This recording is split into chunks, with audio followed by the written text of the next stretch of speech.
মুভির শুরুতে আমরা একজন সুন্দরী মহিলাকে দেখি যার নাম অ্যালিস। তার বয়স 40 বছর। অ্যালিস গত 8 বছর ধরে প্যারিসের একটি ফ্যাশন ম্যাগাজিনে কাজ করছে। সে নিজের ক্যারিয়ারে সফল হওয়ার জন্য পুরোপুরি নিবেদিত, কিন্তু তার কঠিন স্বভাব আর পুরনো ধাঁচের চিন্তাভাবনা তার উন্নতির পথে বাধা হয়ে দাঁড়িয়েছে। এই কারণে গত 4 বছরে সে কোনো প্রমোশন পায়নি। অ্যালিসের স্বামীর সাথে তার ডিভোর্স হয়ে গেছে এবং সে তার ছোট মেয়েকে নিয়েই থাকে, কিন্তু কাজের চাপে মেয়েকে যথেষ্ট সময় দিতে পারে না। অফিসে যাওয়ার আগে সে মেয়েকে নিজের বোনের বাসায় রেখে যায়। অ্যালিসের জীবন খুবই একাকী, এমনকি নিজের জন্যও সময় পায় না। একদিন অফিসের কাজে সে ব্রাজিলে যায়। কাজ শেষ করে যখন সে বিমানে করে প্যারিস ফিরছিল, তখনই তার সাথে দেখা হয় অ্যাডাম নামের এক ছেলের সাথে। অ্যাডামের বয়স 20 বছর এবং সে কলেজে পড়ে। অ্যাডাম ইকোনমিক ক্লাসের টিকিট কেটেছিল। সিটের সমস্যা হয় তাকে বিজনেস ক্লাসে অ্যালিসের পাশে বসানো হয়।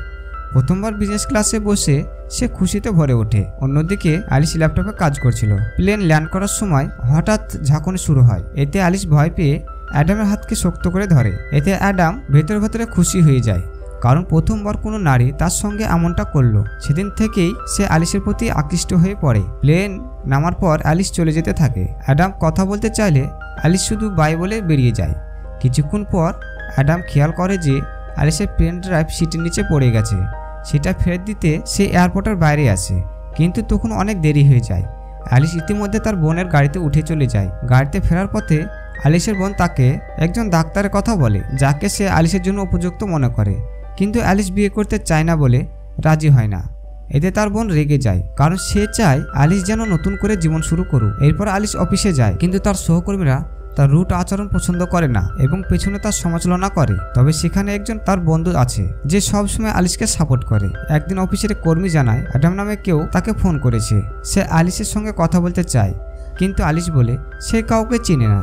পরে অ্যালিস বসের কাছে গিয়ে প্রমোশনের কথা তোলে, কিন্তু বস বলে তোমার লেখা আর্টিকেলগুলো অনেক পুরনো মনে হয়, মানুষ এগুলোতে আর আগ্রহ পাচ্ছে না।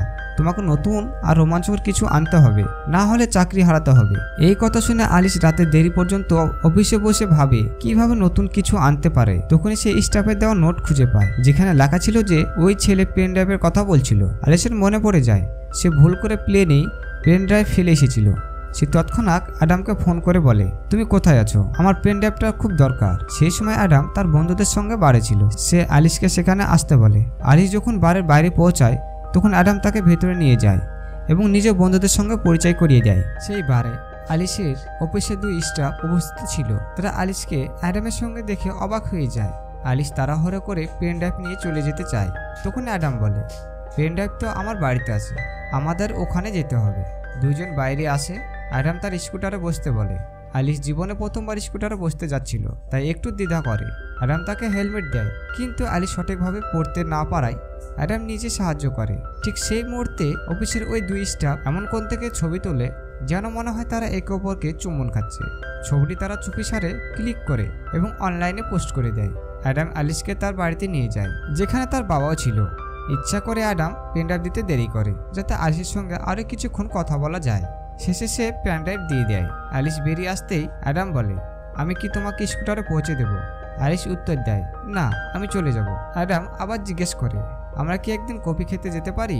অ্যালিস কিছু না বলে শুধু হাসে এবং ধন্যবাদ জানিয়ে চলে যায়। পরের দিন অফিসে ঢুকতেই সবাই অদ্ভুত দৃষ্টিতে অ্যালিসের দিকে তাকাতে থাকে। অ্যালিস কিছু বুঝতে পারে না। তখন এক স্টাফ মোবাইল দেখিয়ে বলে এই যে তোমার আর ওই ছেলেটির ছবি অনলাইনে সবাই দেখেছে আর ভাবছে তোমরা দুজন চুমো খাচ্ছিলে। অ্যালিস জানতো এটা ভুল বোঝাবুঝি, তেমন কিছু ঘটেনি, কিন্তু তার বস ছবি দেখে খুশি হয়ে যায়। সে বলে আমার তোমার এই নতুন লুক দারুণ লেগেছে। অ্যালিস বলে এটা সত্যি নয়, কিন্তু বস বলে আমাদের তো এটাই চাই। ওই ছেলেটা তোমার থেকে অনেক ছোট, এটা দারুণ কুল দেখাচ্ছে। আমাদের ম্যাগাজিন তরুণ প্রজন্মকে টার্গেট করে। তুমি যদি তরুণ ছেলের সঙ্গে সম্পর্কে জড়াও, তাহলে তাদের মানসিকতা আরো ভালোভাবে বুঝতে পারবে। এতে আমাদের ম্যাগাজিনও বেশি বিক্রি হবে, কারণ মানুষ মশলা জিনিসই খোঁজে। অ্যালিস আসলে কোনো ছোট ছেলেকে ডেট করতে চাচ্ছিল না, তাই সে তার বন্ধুর সঙ্গে আলোচনা করে। বন্ধু বলে তুমি চাইলে শুধু দেখানোর জন্য অ্যাডামকে ডেট করতে পারো।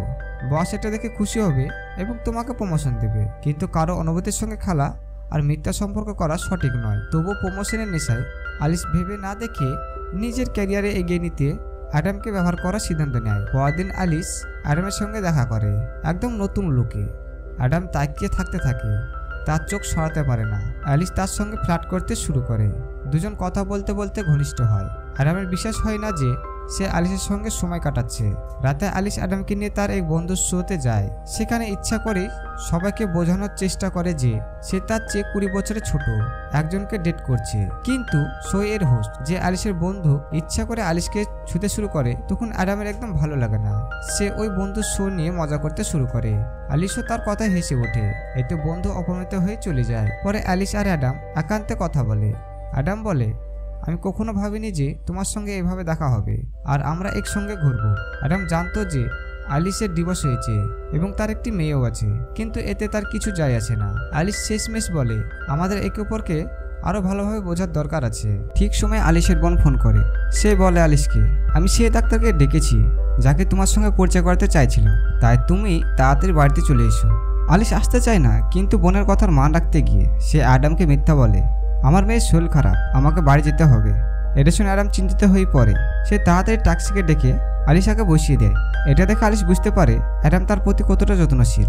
বাড়িতে পৌঁছে আলিশের বোন, দুলাভাই আর ডাক্তারকে নিয়ে ডিনার করে। কিন্তু আলিশ তখন মদ খেয়ে এসেছিল, তাই নেশার কারণে সে ডাক্তারের সঙ্গে অদ্ভুত সব প্রশ্ন করতে থাকে। এতে ডাক্তার বিরক্ত হয়ে চলে যায়। এদিকে আলিশ বারবার চেষ্টা করছে যেন বস তাকে খুশি হয়ে প্রমোশন দেয়, কিন্তু কোনো ফল হচ্ছিল না। তাই সে অ্যাডামকে নিয়ে যায় এক ফ্যাশন শোতে, যেখানে তাদের কোম্পানির সিও আর বস এসেছিলেন। শো চলাকালীন এক মডেল হঠাৎ পড়ে যায়। এটা দেখে অ্যাডাম তৎক্ষণাৎ গিয়ে তাকে উঠিয়ে দেয়। সিও অ্যাডামের এই আচরণে মুগ্ধ হয়ে যায়। শো শেষে পার্টিতে আলিশ আর অ্যাডাম ড্রিঙ্ক করে, তারপর একসঙ্গে নাচতে থাকে। নাচের সময় তারা খুব কাছাকাছি চলে আসে, কিন্তু কিছু হওয়ার আগেই আলিশ খেয়াল করে কিছু মেয়ে তাদের ছবি তুলছে। সঙ্গে সঙ্গে সে অ্যাডামের হাত ধরে তাকে বাইরে নিয়ে যায়। অ্যাডাম আলিশকে স্কুটার করে বাড়ি পৌঁছে দেয়। দরজার সামনে এমন এক মুহূর্ত আসে যখন অ্যাডাম আলিশকে চুমু খেতে চায়, কিন্তু আলিশ পিছিয়ে যায় এবং চুপচাপ ভেতরে ঢুকে পড়ে। অ্যাডাম ভাবে সে আলিশের কাছে আসার সুযোগ হারিয়ে ফেললো, তাই সে আবার আলিশের বাড়িতে ফিরে যায়। তখন সে জানতে পারে আলিশের মেয়ে তার খালার বাড়িতে আছে। সেই মুহূর্তে অ্যাডাম আলিশকে চুমু খায়। আলিশ আর নিজেকে সামলাতে পারে না। দুজন একে অপরের সঙ্গে ঘনিষ্ঠ হয়ে যায়। পরদিন সকালে আলিশ আগের রাতের ঘটনা নিয়ে ভীষণ খারাপ বোধ করে। সে অ্যাডামকে বলে, তুমি এখান থেকে চলে যাও। কিন্তু বাইরে তখন প্রবল বৃষ্টি হচ্ছিল, তাই অ্যাডাম বৃষ্টি থামা না পর্যন্ত এখানেই থাকে। ঠিক তখন আলিশের বোন আর মেয়ে বাড়ি ফিরে আসে। আলিশ তাদের বলে, অ্যাডাম আমার অফিসের সহকর্মী। সে অ্যাডামের হাতে কিছু ফাইল দিয়ে বিদায় জানাতে চায়, কিন্তু দরজা দিয়ে বেরোনোর সময় হঠাৎ আলিশ তাকে থামিয়ে দেয়, আবার চুমু করে। এখানে বোঝা যায় আলিশ এখন সত্যিই অ্যাডামকে ভালোবাসতে শুরু করেছে। তার সঙ্গে থাকতে ভালো লাগছে। যে সম্পর্কটা প্রথমে শুধু দেখানোর জন্য শুরু হয়েছিল, সেটা এখন সত্যি আবেগ রূপ নিয়েছে। এরপর থেকে আলিশ আর অ্যাডাম প্রায় একসঙ্গে ঘুরতে থাকে। অ্যাডাম তাকে সারপ্রাইজ দেয়, বিভিন্ন জায়গায় নিয়ে যায়। এখন তাদের মধ্যে গভীর আবেগ জন্মাতে শুরু করে। তারা দুজন এখন খুবই খুশি। একদিন অ্যাডাম আলিশকে জিজ্ঞেস করে, তুমি তো সুন্দরী, ধনী, তাহলে আমাকে কেন ভালোবেসে ফেললে? আলিশের কাছে কোনো উত্তর ছিল না, কারণ প্রথমে সে কেবল নিজের স্বার্থে অ্যাডামের সাথে সম্পর্ক গড়েছিল, কিন্তু এখন সে সত্যি অ্যাডামকে ভালোবেসে ফেলেছে। কিছুদিনের মধ্যে অ্যালিশের কাজের প্রমোশন হয়ে যায়। অ্যালিশ এবার অনেক খুশি হলো। ধীরে ধীরে অ্যাডামের কথা ভাবতে শুরু করে। তার মনে প্রশ্ন জাগে, এই সম্পর্কটা কি চালিয়ে যাওয়া উচিত? যখন সে অ্যাডামের সাথে দেখা করে, অ্যাডাম স্পষ্টভাবে জানায় যে সে অ্যালিশকে খুব ভালোবাসে এবং তার সাথে বিয়ে করতে চায়। এটা শুনে অ্যালিশ অবাক হয়ে যায়। সে বলে, আমরা দুজনে একেবারেই আলাদা। আমি তোমার থেকে 20 বছরে বড়। তোমার এখনও জীবনে অনেক কিছু করার বাকি।